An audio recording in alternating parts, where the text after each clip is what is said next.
Alright guys, welcome back to Kita United dan aku Syahid. Hari ini kita nak bincang sikit mengenai isu yang tengah panas sekarang lah, iaitu mengenai Antony. Okey, baru-baru ini Antony telah digugurkan daripada skuad utama Brazil. Ini adalah berikutan daripada satu aduan yang telah dilakukan oleh bekas teman wanita dia, iaitu Gabriela Cavallin, tak silap aku, yang telah membuat report polis di Brazil mengenai kekejaman ataupun kekerasan terhadap dia sepanjang dia berada dalam hubungan bersama dengan Antony. Hari ini kita nak bincang beberapa tuduhan, ada total dalam 5 tuduhan yang dilakukan oleh Gabriela terhadap Antony. Apa yang Antony buat dan apakah efek kepada Man United selepas ini. Okey, so sebelum kita mula dengan kita punya sedikit discussion mengenai ini, aku nak share dengan korang mengenai kita punya group Telegram Kita United. Aku nak jemput korang untuk join group Telegram ni supaya kita punya community Kita United akan jadi lebih besar dan kita dapat bertukar-tukar pandangan mengenai isu-isu semasa berkaitan dengan Man United. Link dia ada dalam description box, so korang boleh klik kat situ. Alright, so kita kembali kepada berita pertuduhan mengenai Antony yang telah dilakukan oleh bekas teman wanita dia. Okey, Antony yang kita tahu telah dibeli oleh Man United dengan harga 85 juta pound pada tahun lepas, pada sesi musim 2022-23 yang dibeli daripada Ajax. Okey, dan ketika itu beliau sedang menjalinkan hubungan dengan Gabriela Cavallin. Gabriela Cavallin ni pula adalah seorang DJ dan juga influencer dekat media sosial yang mempunyai lebih kurang 500,000 followers lah. So, seorang yang agak well known juga. So, ini adalah tuduhan yang telah dilakukan oleh Gabriela terhadap Antony. Pertama, Gabriela telah menuduh Antony telah menumbuk dia dan menghantukkan kepala dia serta telah mencuba untuk mengugut dengan cara menyebabkan mereka berada dalam kemalangan jalan raya. Yang dikatakan ketika itu Gabriela ni cuba untuk menamatkan hubungan yang mereka jalinkan ketika itu. Gabriela juga menuduh yang Antony telah menyebabkan jari dia terluka dan juga Antony telah melakukan serangan terhadap dia ketika itu beliau sedang mengandung. Ini adalah satu tuduhan yang cukup berat lah, sebab kita tak nak tengok isu ni dalam konteks pemain, tapi kita nak tengok isu ini dalam konteks kemanusiaan. Okey, inilah kekerasan domestik yang sangat-sangat, bagi aku amatlah tidak setuju sekiranya ia betul-betul berlaku. Gabriela ni pada satu ketika itu mereka telah berada dalam satu situasi yang agak tegang dan dia menuduh Antony telah memukul dia sehingga menyebabkan kecederaan kepada payudara beliau, yang ketika itu beliau mempunyai breast implant dan telah menyebabkan breast implant tu terpusing tak macam mana tah. So itu telah menyebabkan kecederaan dan ketika itu juga dia mengatakan bahawa Antony cuba meminta maaf dan bersungguh-sungguh untuk kata yang dia tidak sengaja untuk mencederakan Gabriela. Akibat daripada kes ni, Gabriela terpaksa melakukan satu pembedahan untuk membetulkan implant dia akibat serangan daripada Antony pada bulan Januari 2023. Selepas itu ada satu lagi tuduhan yang dilakukan terhadap Antony, iaitu berkaitan dengan social media.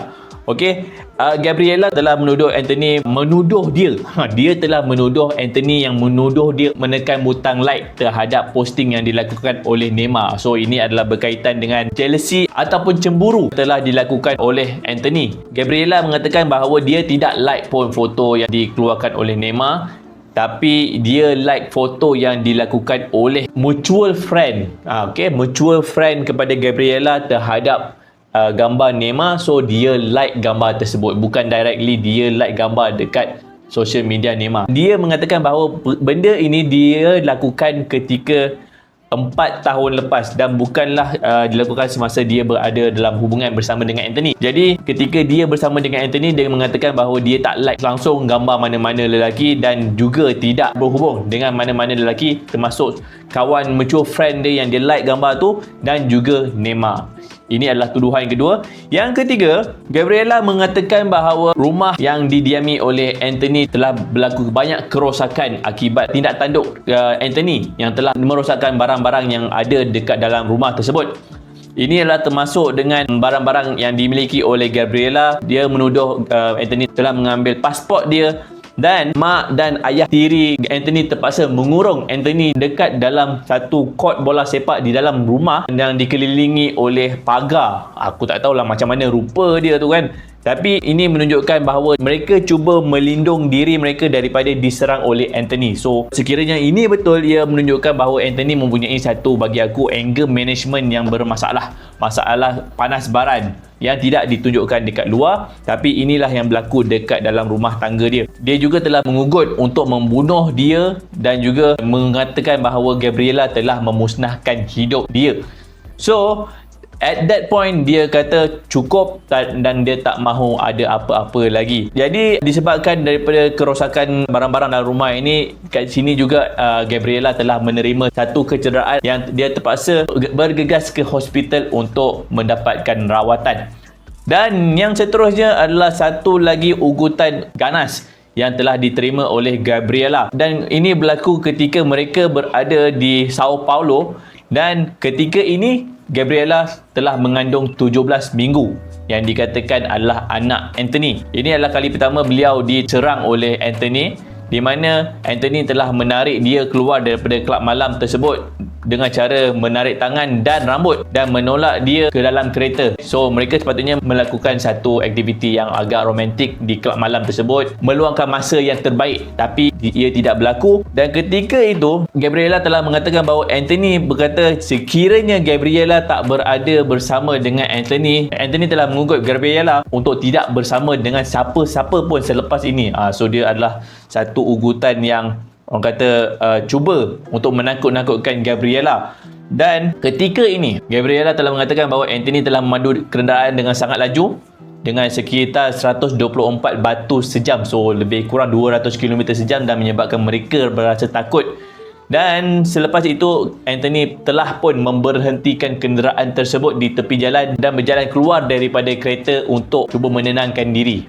So ketika ini Gabriela dan juga seorang kawan dia yang menemani mereka telah pergi mendekati Anthony untuk memujuk, dan mereka melihat Anthony sedang menangis di tepi jalan kerana boleh nampak bahawa emosi Anthony ni sangat tak stabil ketika itu. So dia adalah kata dekat Anthony ni, adakah Anthony ni nak menjahanamkan kereta ataupun cuba menyebabkan kemalangan berlaku terhadap mereka? Anthony kata tak, dia tidak sekali-kali pun cuba untuk menyebabkan kemalangan, dia cuba untuk mengawal kenderaan itu. Pada ketika itu Gabriela pun dia kata dia rasa macam serba dia pun cuba memaafkan Anthony daripada apa yang terjadi pada malam tu. Dan selepas itu, satu lagi keganasan ataupun abuse yang telah dilakukan ketika transfer Anthony ke Man United. Okey, Gabriela telah mengatakan bahawa Anthony banyak kali mengadu ataupun mempunyai satu emosi yang tak stabil selepas menyertai Man United, sebab dia katakan expectation sebagai pemain Man United adalah sangat tinggi. Kita semua fans memang tahu bahawa expectation setiap pemain-pemain yang menyertai Man United mempunyai satu level expectation yang tinggi untuk perform.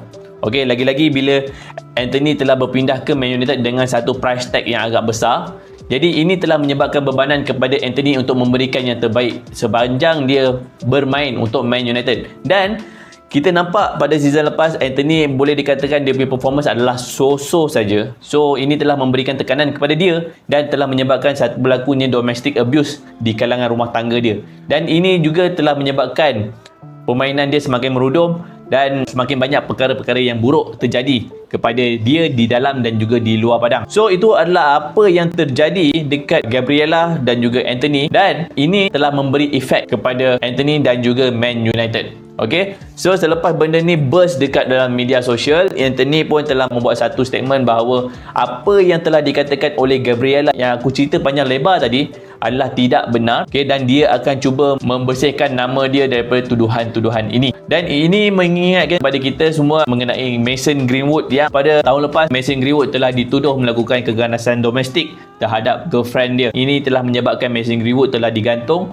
untuk lebih kurang 1 tahun setengah. Selepas itu kita nampak tuduhan terhadap Mason Greenwood telah ditarik balik. Dan aduan yang telah dilakukan oleh Gabriela ini telah menjurus kepada keguguran Anthony daripada skuad utama Brazil, dan juga telah memaksa Man United untuk melakukan sesuatu terhadap apa yang terjadi. Dan pada baru-baru ini Man United telah membuat satu kenyataan yang mereka telah mengikuti pertuduhan yang dilakukan terhadap Anthony, dan mereka juga tahu bahawa pihak polis akan mengadakan siasatan terhadap Anthony dan juga terhadap kes ini.